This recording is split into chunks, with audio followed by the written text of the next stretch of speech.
Okay, it's now 5:30, so I declare the meeting open at 5:30. I wish to acknowledge the Gary Yarra people whose lands we now meet and pay my respects to their elders past, present and emerging. You just go through the item 3. There's a list of attendance. Item 3.2, which is a new item, and I'll just read out the recommendation because I don't think this was distributed. No. So the recommendation is that Council authorises the attendance of the Honourable Frederick Riebling, AMJP, at future Council meetings via electronic means during a public health safety state of emergency, in brackets the COVID-19, in accordance with Regulation 14C of the Local Government, in brackets Administration Amendment Regulations 2020, as effective from the 26th of March 2020.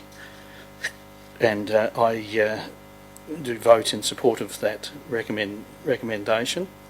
I do tell the public and those watching from home that this particular gazettal of the regulations covering the state of emergency was passed today via Government Gazette number 44, and I'm presuming that that will take effect and last until the state of emergency is declared no longer the case in Western Australia.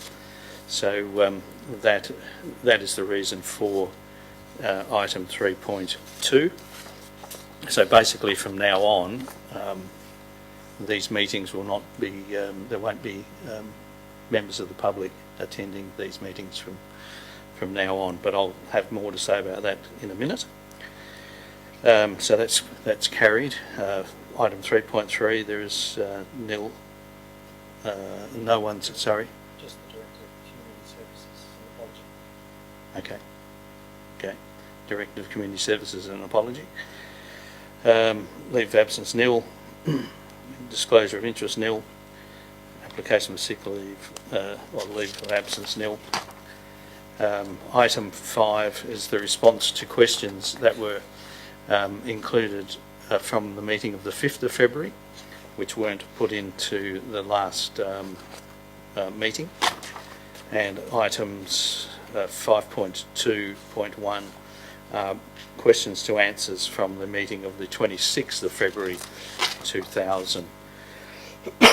Excuse me. Item 6, public time. This meeting is being recorded on audio tape and streamed live online as an additional record of the meeting and to assist with minute-taking purposes, which may be released upon request to a third party. If you do not give permission for recording your participation, please indicate this at the meeting. The public is reminded that in accordance with section 6.1.6 of the Town of Port Hedland local laws and on standing orders, nobody shall use any visual or vocal electronic device or instrument to record the proceedings of any meeting unless the person has been given permission by the chair to do so. Members of the public are also reminded that in accordance with section 6.17 subsection 4 of the Town of Port Hedland local laws on standing orders, mobile phones must be switched off and not used during the meeting. In accordance with section 6.7 subsection 3 of the Town of Port Hedland local laws on standing orders, members of the public are required to complete a question form and place the completed form in the tray provided.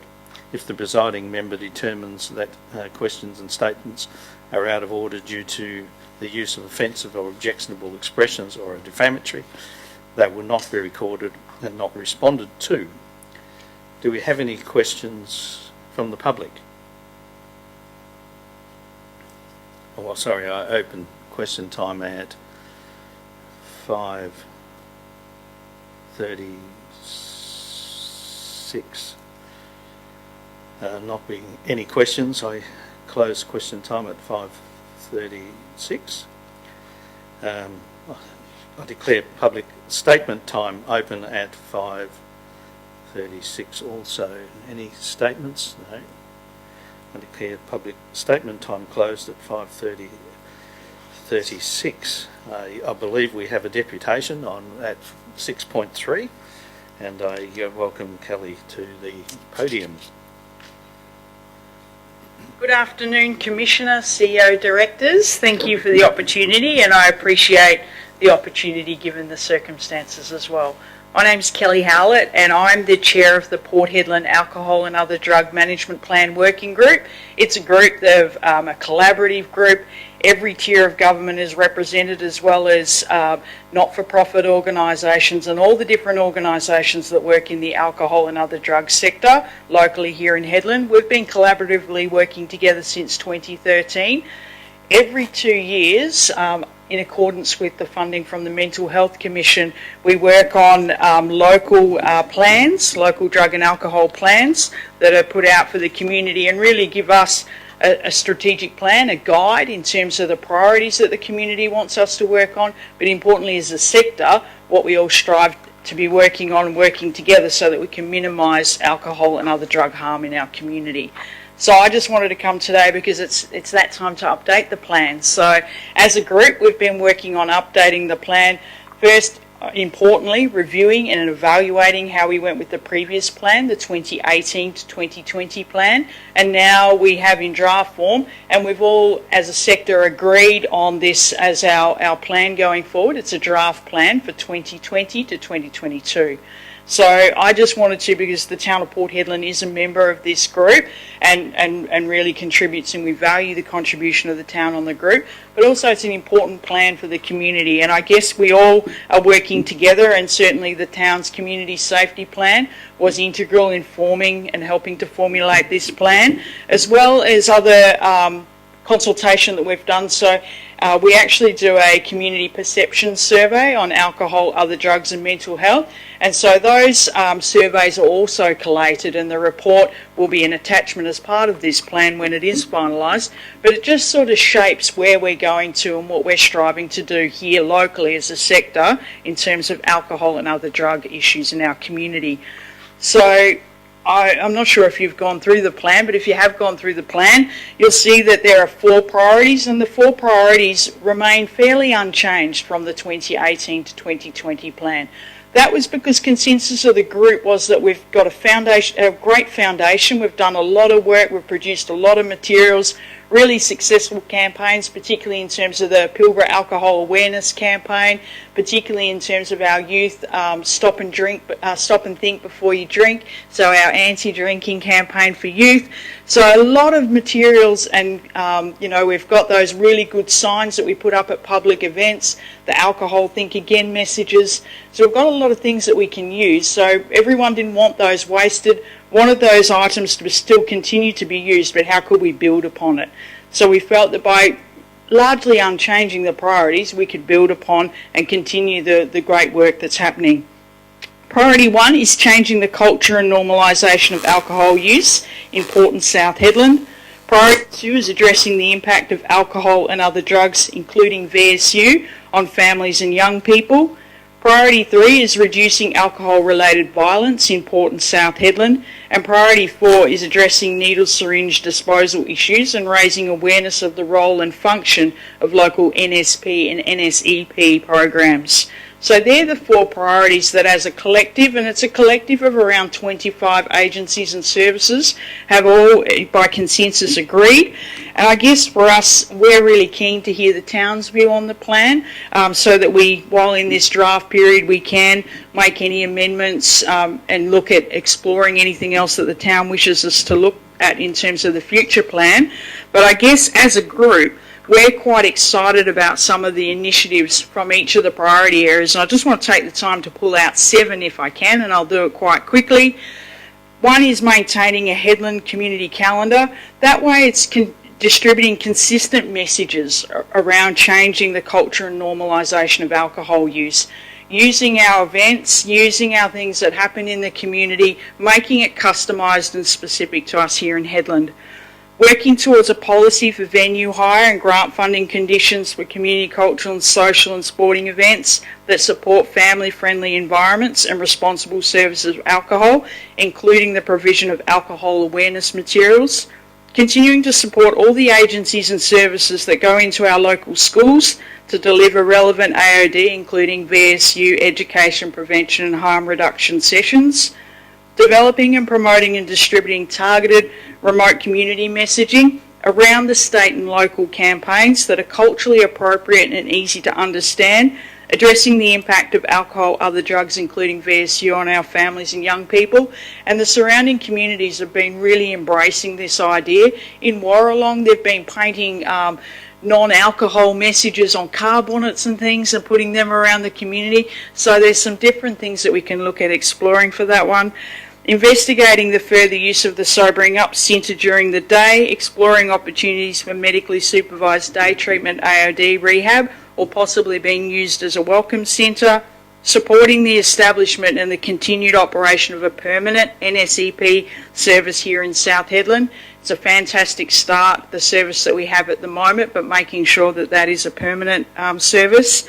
And then importantly, just providing information and education on the important role of NSP and NSEP programs, particularly in regards to their role in terms of maintaining public health. So they're just some of the actions that I've pulled out from the plan. The plan is quite ambitious, and it's always been ambitious. We've always had 4 priorities. A lot of other communities only have 3, but we're quite an active group, and we've worked on the 4 priorities and will continue to work on the 4 priorities. So I just welcome, if the town does have any comment, to make its submission, and the community as well. Submissions close on the 3rd of April. Thank you. Thank you, Kelly. I do thank you for your contribution today. It's almost impossible to get oxygen with the current problems we have. If asked a month ago what the major problems in Hedland were, they'd revolve around alcohol, I would have thought. Yes. But now, this crisis we have kind of takes priority, but that doesn't really, in the background, is still that core problem that'll be here long after the virus is gone. So thank you for that. I have read it, and it's got some great stuff in it, and no doubt you'll be hearing from us in the not too distant future. So thanks for your contribution. Thanks. Thank you.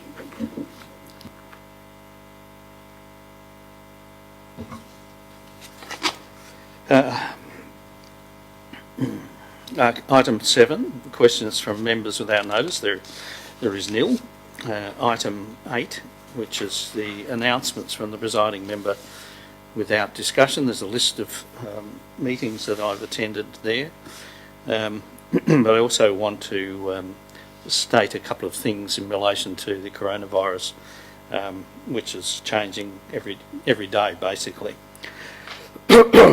Firstly, let me say that this is a very testing time for council and, of course, for the community. We are now in the process of developing our budget with the Premier's request for a 0 rate increase in our minds. We're committed to keeping all our staff employed. This will support small business in Port Hedland and also, of course, the staff themselves. I urge Port Hedland people to buy very local, support small businesses based here, supporting things like restaurants that are now doing takeaway offers, shops that are still employing people. The only thing that I urge people in Hedland to do is not to panic buy. That is very destructive of people that can't get the goods that people hoard. So that is a problem, but not as big a problem as in Perth, I've got to say. Your council is looking at a massive capital works program to support businesses when other sectors of our community are winding back in their capital works programs. I think that will support local businesses massively once the budget process is over. We've closed all our meeting places, swimming pools, sporting complexes, libraries. This will be the last council meeting to allow the public in. We will still be streaming live the process, and if people have questions or statements to make, then they must deliver through either directly dropping off their statement or through electronic devices at least 24 hours prior to the meeting taking place. They will be included in the minutes, and no doubt the answers will be also included in those minutes. I do urge people to do what the Prime Minister and the Premier are saying, to stay away from public gatherings, and so that's part of our message, part of everyone's message. There's a couple of things I just wanted to mention. If I fall sick or am unable to attend a meeting, we have now made provisions for council to run through Skype, and this is going to be, my face will be in there if I don't turn up. If things are worse than that, then a new commissioner would be appointed within 7 days of my demise, so to speak. I am hoping that this, of course, doesn't occur, but we need to cover all possibilities in a situation where we have an unknown virus of this type. We're now working on ways to still deliver services to our community. We will make a release of information in relation to that shortly. Your council stands ready to assist in delivery of services to people in need and the health system if required, and the services that the community needs also in relation to what we deliver already, such as rubbish and ovals and the like, will of course continue to be as excellent as it's been. So that's all I wanted to say at this stage in relation to the virus. But some of the items we're dealing with today already will have altered somewhat in their nature since I wrote my notes on the thing. So some of it may change a bit. Okay, we now move. Sorry, I declare that I've given due.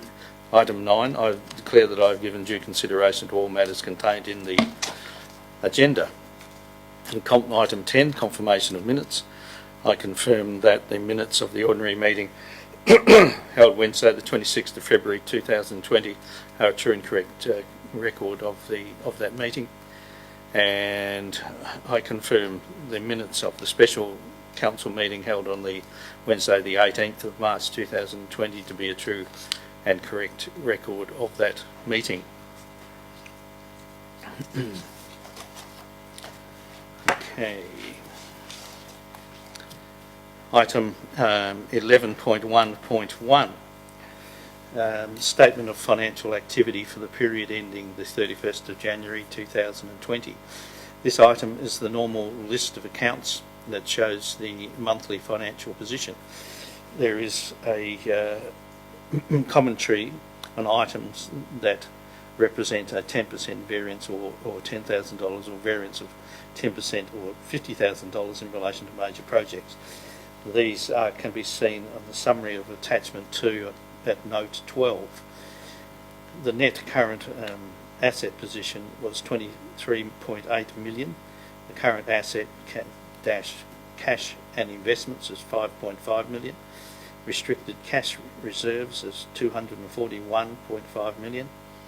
Unrestricted cash position is $23.8 million. The net current asset position will decrease as operating and capital budgets are expended throughout the year. I vote for the recommendation on page 12, I think. Yeah, on page 12 of the agenda.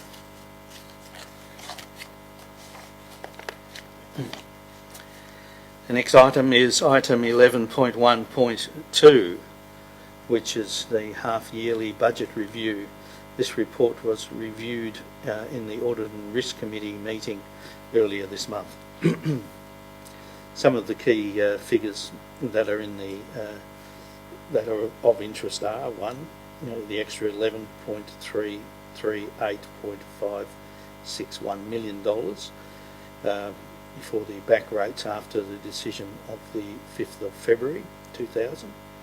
2, increase in wages of $521,972 in line with the development of the massive capital works program commencing. Item 3, costs incurred in Tropical Cyclone Damien of $750,000. Item 4, the apparent loss of $3,689,760 lost at this stage in relation to Tropical Cyclone Veronica, as Council repaired roads to a standard that the funding body thinks is not repairs but improvements. This is an ongoing dispute, but at this stage is a loss of $3.6 million. Item 5, there was a series of allocations in relation to preparation of 4 master plans worth $2 million. Item 6, the transfer to reserves of $14,965,556. Item 7, allocation of $800,000 into capital expenditure to acquire land to build a number of houses for staff. I congratulate the accounts section headed by Anthea, whose work that shows sound long-term planning, transparency, and regularly reporting to the community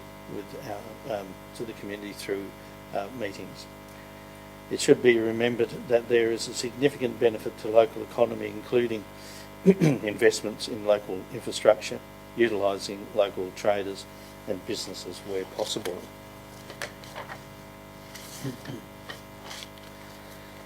There's a number of variations that have been mentioned, with a net impact that the surplus of $843,592 is predicted to being achieved by the 1st of July this year.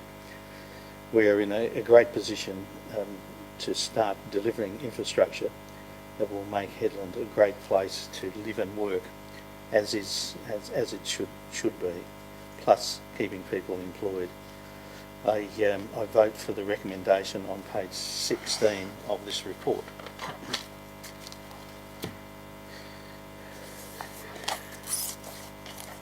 Item 11.1.3, the 2019 Compliance Audit Report.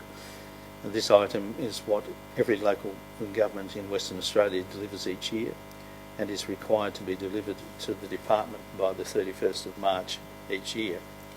This item has also been considered by the Audit and Risk Committee earlier this month. The report highlights 3 areas that needed some attention.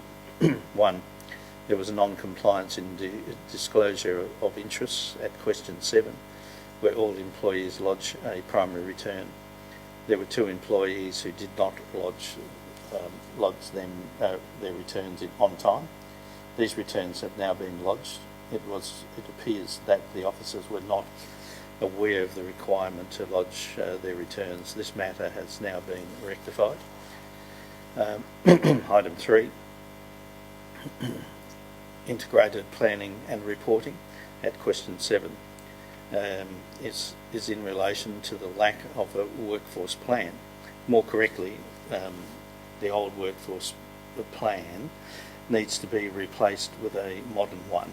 This work is now well in hand and will not appear in next year's report.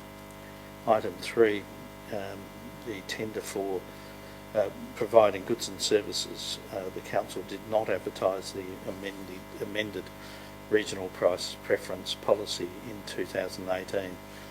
A process is now in place to ensure this does not occur again, and the new regional pricing policy just passed will comply. I vote for the recommendation on page 22 of this report.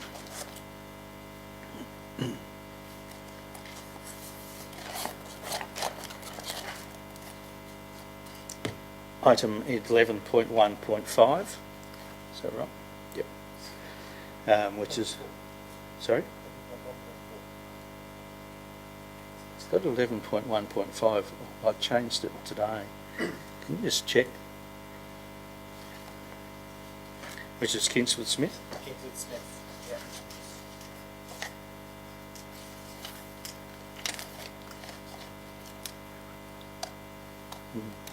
Okay, so it's 1.4. I had that and I crossed it in. Doesn't matter. Okay. Okay. Okay. This is in relation to Lot 3 Kingsford Smith Business Park. This item is a great opportunity for the community of Port Hedland to get information about the progress of this important business park. There is 36 lots in the estate. To date, 21 have been sold, 4 are currently under offer, and 11 remain for sale. This estate was created to deliver a high quality industrial bulk goods estate which services the Port Hedland community and provides a place of employment. To create a cohesive light industrial area bulk goods precinct which capitalises on the proximity of the Port Hedland airport, allowing for a range of services for businesses to benefit.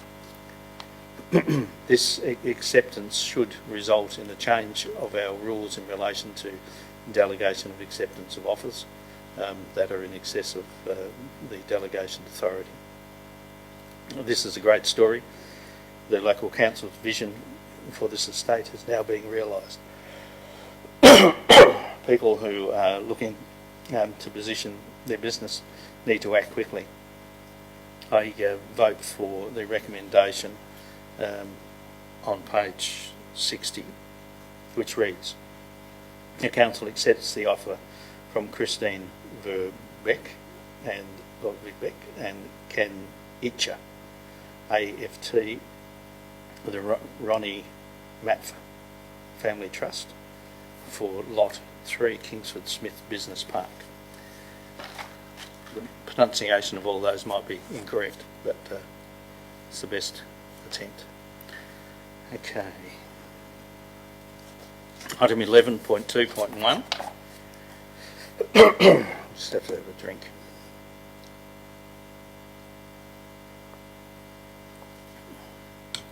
This is in relation to the annual perception survey. Now, the results of our annual community survey are now in. I would like to thank the 895 people that responded. The results of the survey is primarily during the time when council was dysfunctional, but did have a portion after that period of time. The key themes that have come through are that the council can have an active role in addressing are as follows. Firstly, youth facilities. We have released 3.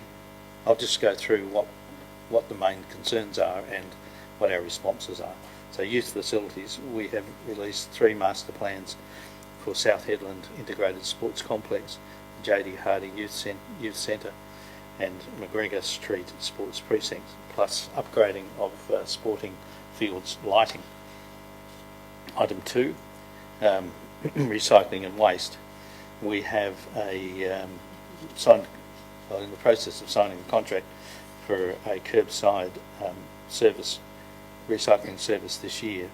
The hold-up of this is due to the company having experienced fires in relation to the properties in Perth. Item 3, the cemetery. The South Hedland Cemetery Master Plan is being developed. Item 4, the library. The new library will be open soon. It's due to be open actually tomorrow. I think that this will be a record, the only library on record that is in fact closed just before it opens. So, which is a bit sad, but it'll be there once the emergency is passed for the enjoyment of people in that library. Childcare, we are working with the Hedland Collective to redevelop South Hedland TAFE childcare and the old Port Hedland Library into all children's care space. It's my understanding it's now ready. It just needs to be staffed. Seniors, we are actively working with the seniors groups to deliver activities to the Headland age population. I don't know whether that, as a result of the coronavirus, has changed in any way, or that we are delivering the services, but that may have changed some of our programs. We are committed to rebuilding the Stephen Street units. Item 7, the South Headland Dog Park. Just opened a temporary one in Murray Maitland Reserve, together with the two in Port Hedland themselves. I've got to say the people in South Hedland in relation to the dog park were particularly happy with what we've done out there, so that's very pleasing indeed. Item 8, the shade. We continue to put shade into our parks and open spaces as a priority. The next area was the Parks and Gardens Council has completed the landscaping in Merripinga Park, including the Boab tree, and will be a massive improvement to open space throughout Port Hedland and South Hedland in the coming months. Basically, the results of the survey indicate that the areas of interest and concern are in fact the areas your council is actively pursuing. It is my view that a vote of confidence for your council to keep taking actions that will enhance life in Port Hedland and South Hedland. I congratulate those staff members involved in that survey, and I vote for the recommendation on page 64 of this report.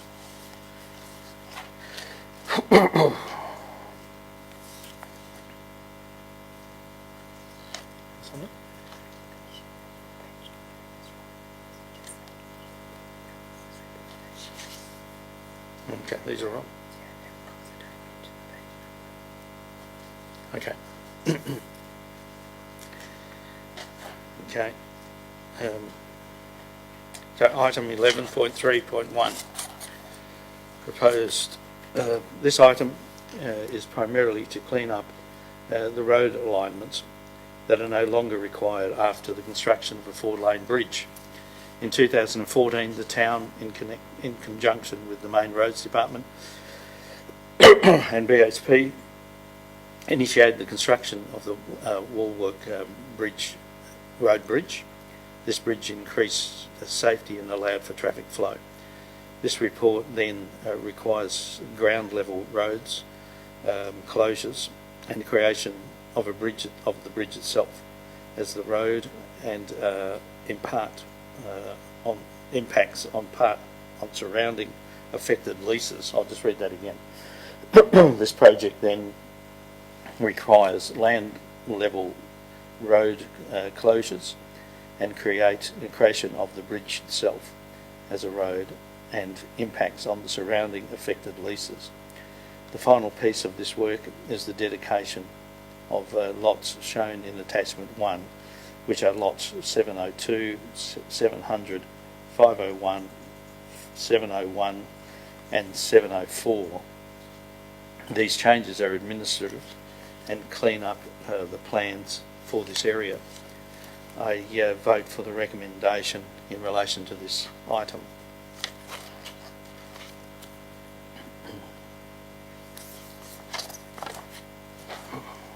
Item 11.3.2, adoption of a heavy vehicle access strategy.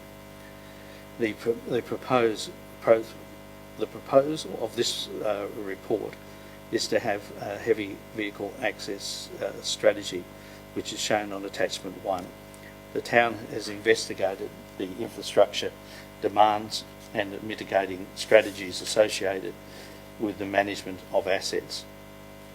This work should have been done or is a result of Main Roads allocating RAV vehicles to access Wedgefield when the road system is not built for that purpose. We need to develop existing and assess forming future road classifications within our area. We need to develop an assessment of temporary and permanent RAV applications referred to from the Main Roads Department. We should investigate an approach to road maintenance and safety issues in Wedgefield, considering existing roads use patterns. The key actions of this strategy are, I will not go through in detail each of them, but I'll list them because I think we'd be here for hours if I went through them individually. 1. Develop a traffic monitoring program. We should develop a strategic traffic and transport model.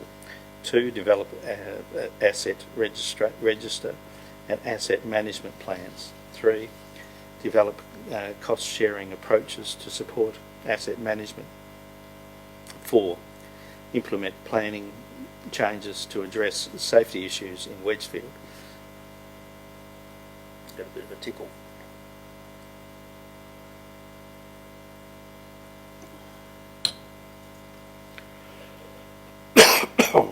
Continue to review RAV status on roads in Wedgefield. 6. Evaluate mining tenements and Crown leases and negotiate road maintenance agreements. I vote for the recommendation in this report.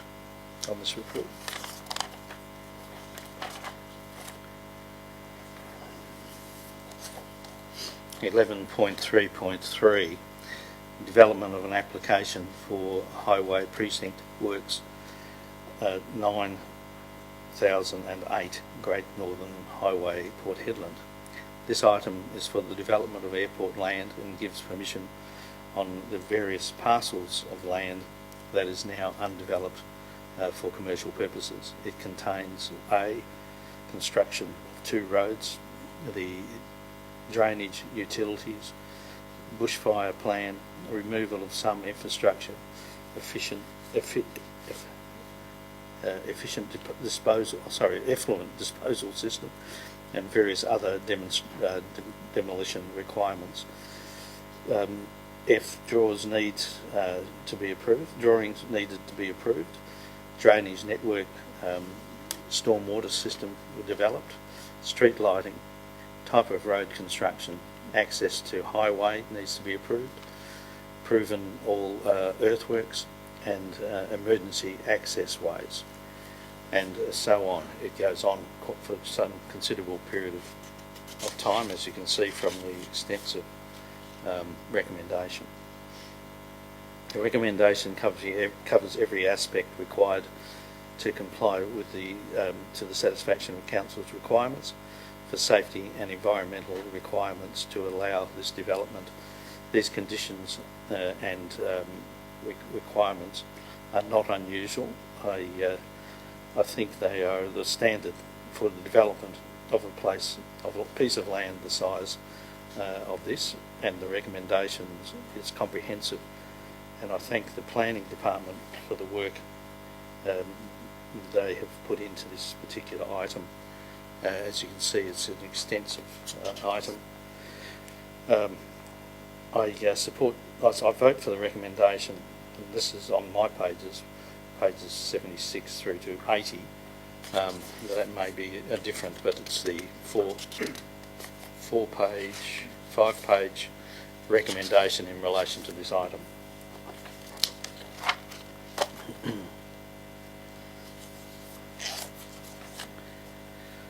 Okay, the next one is the one with the world's largest supporting documents. Item 11.3.4, the local planning strategy and draft planning system number 7 and resolution to proceed to advertising.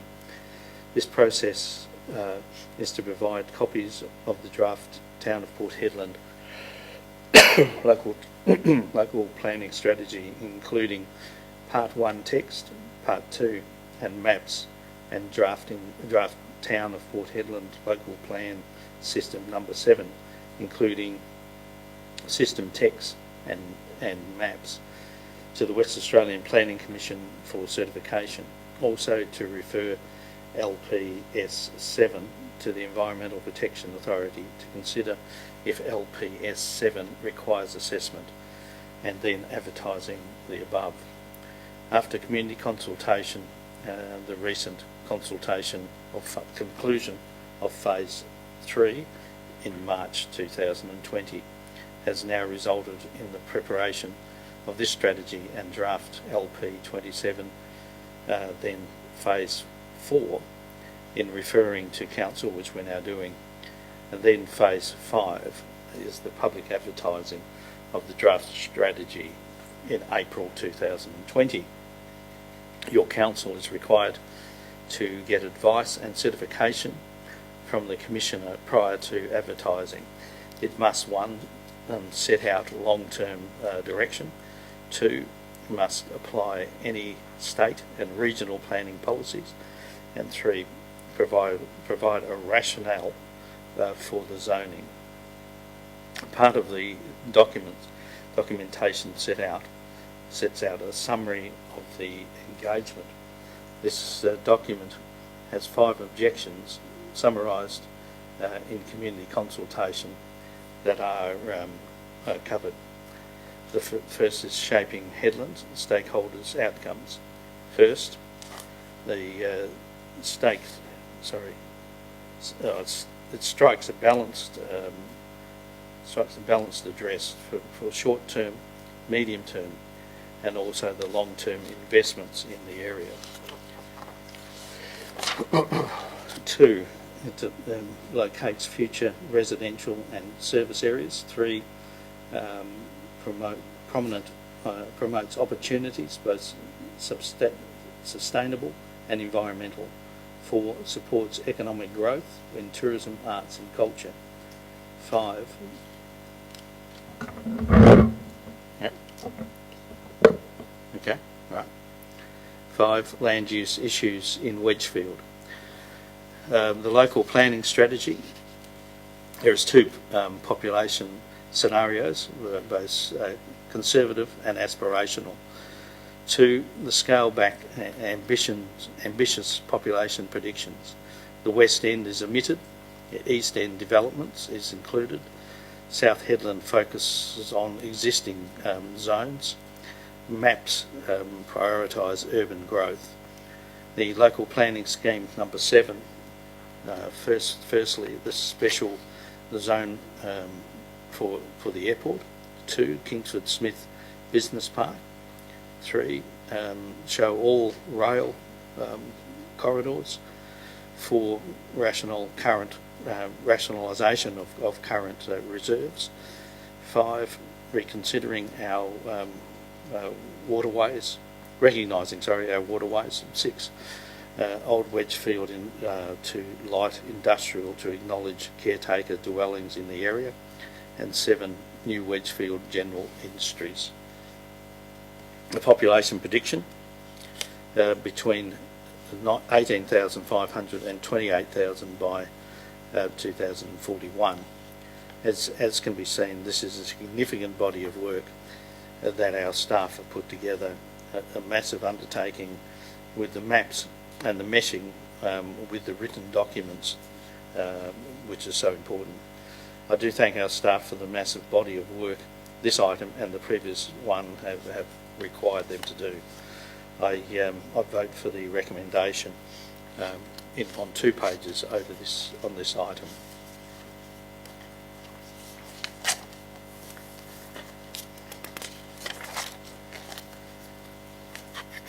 Okay, item 11.4.1. This item is for the construction of 2 homes to be used by our senior staff. The cost of building is in fact lower than purchasing in this market. Plus the money stimulates employment and economic boost to an area that now, with this virus coming through, is a challenging times for our local businesses. The successful builder is a local builder and delivers an outstanding product.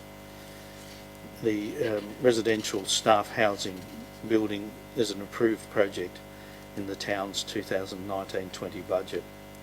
I vote for the for the recommendation on the first page of this report, which reads: the council adopts the tender submitted by MJW Building in accordance with the tender RFT 1920-14 residential (staff house build Sutherland Street for the total amount of $1,306,594 excluding GST.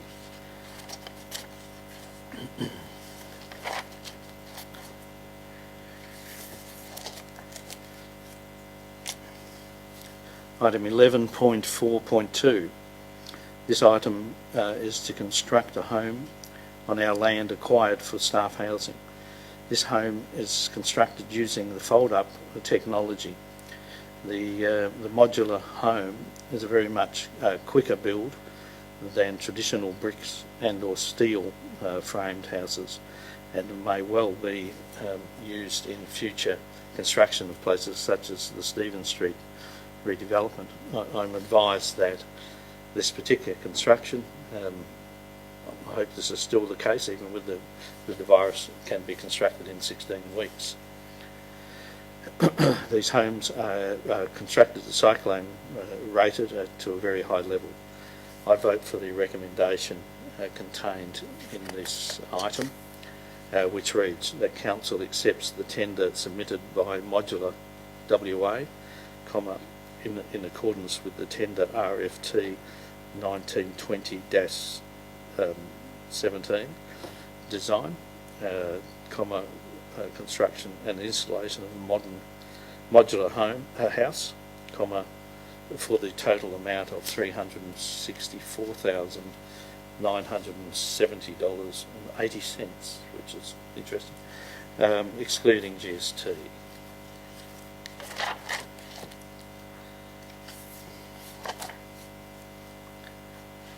Okay, item 11.4.3. This item is in relation to enhancing the landscaping of the entrance to South Headland. This project is subject to gaining some external funding. The project was designed some years ago as a three-phase improvement of the significant streets in South Headland. This is the last of those three phases. This matter has been brought forward to the next financial year, as other businesses are planning upgrades of the land, abutting council land, and the council's efforts will add to the overall improvement and enjoyment of this precinct. The council is in fact working hard producing improvements in parks and reserves in Port Hedland.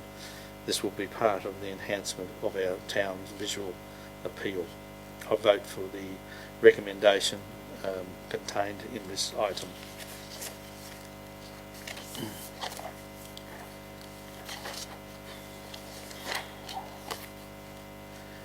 Okay, item 11.4.4.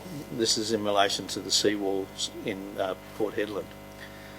All residents in Port Hedland know the urgency of this item to protect our residential and road infrastructure in Port Hedland. The passing of Tropical Cyclone Veronica showed how vulnerable our town's coastal area is, and how vulnerable the town's assets are to simply falling into the ocean. People who live in Sutherland Street and Good Street certainly do know how exposed we are to future damage. Council has contracted MP Rogers and Associates to prepare a comprehensive study of this problem. The report that are now available examines the various ways to address the issue, from allowing what they call a planned retreat, which is very expensive and in my view almost unthinkable, to the next way of dealing is a sand replacement, which is very expensive and is in the long run a plan that would never end. It would be continuous to that until until basically we lost the battle. Building groins is expensive and requires sand replenishment as well. I think the clear winner, if it was a competition, in my view, is an expensive expensive but makes a permanent solution in this area. It would still require Shire to repair and maintain the rock wall. I think the clear winner is the building of 3 rock walls in the affected areas. These walls will vary in height and length. Sutherland Street wall will be 450 metres long and 9 metres high. Good Street wall will be 160 metres long and 8 metres high. The West End wall will be 410 metres long and 6 metres high. This venture is beyond the resources of your town alone, and we will be approaching state government, federal governments and all major resource companies for funding. It's my hope that the tender will be complete all 3 areas in one contract. The report from MP Rogers have taken into account the impact on the turtle breeding habits of the turtles. I urge people to look at the report that followed the production of the char map. Some councils in Western Australia think the production of char map is a waste of time. The information gained in the exercise, the char map exercise, justifies the actions that are now being taken in a scientific manner. These walls in years to come may well have to be extended to protect other areas. This base load protection will be a very good start for what will be a massive problem for the next 100 odd years, I would have thought. I vote for the recommendation in relation to this report.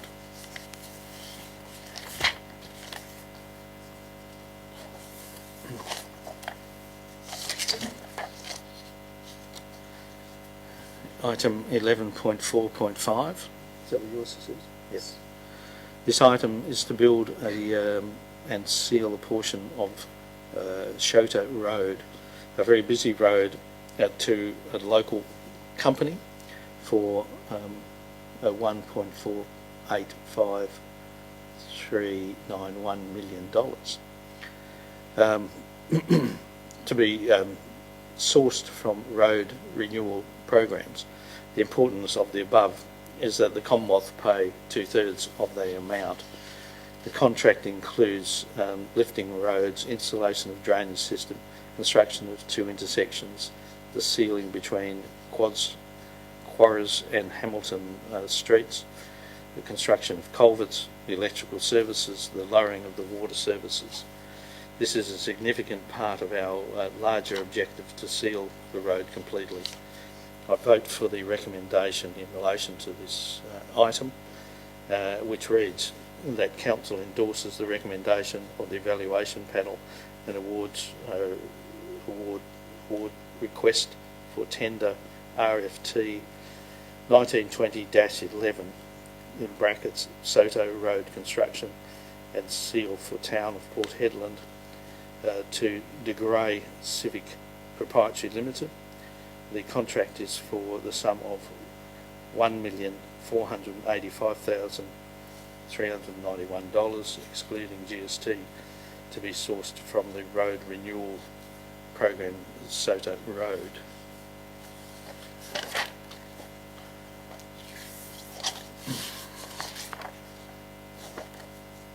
Item 11.4.6, and this is the last one, eh?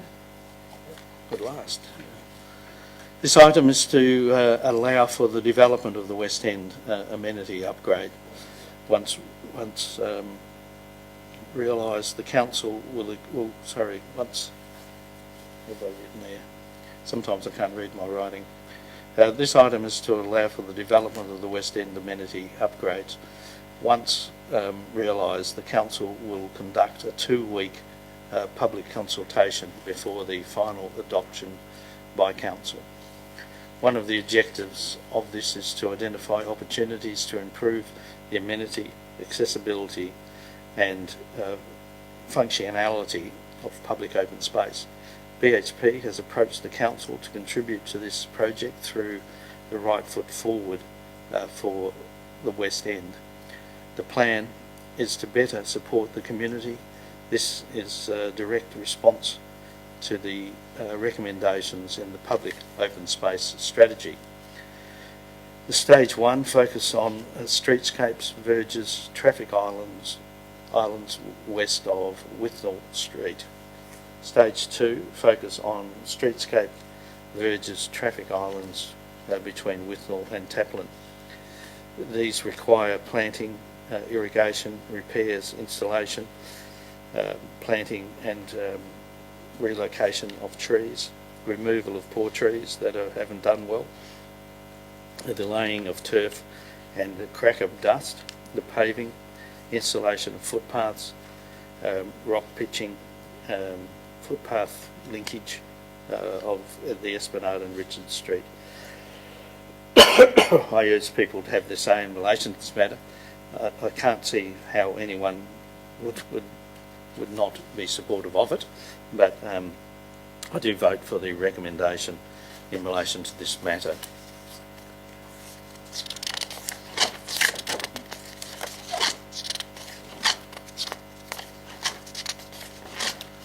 Okay, report. Item 12, report of committees, there isn't any. Item 13, motions, there isn't any. Items new business, there isn't any. Item 15, matters for which meeting may be closed, there is none. The next meeting is to be held on the 22nd of April, commencing at 5:30. There being no further business, I declare the meeting closed at 6:30.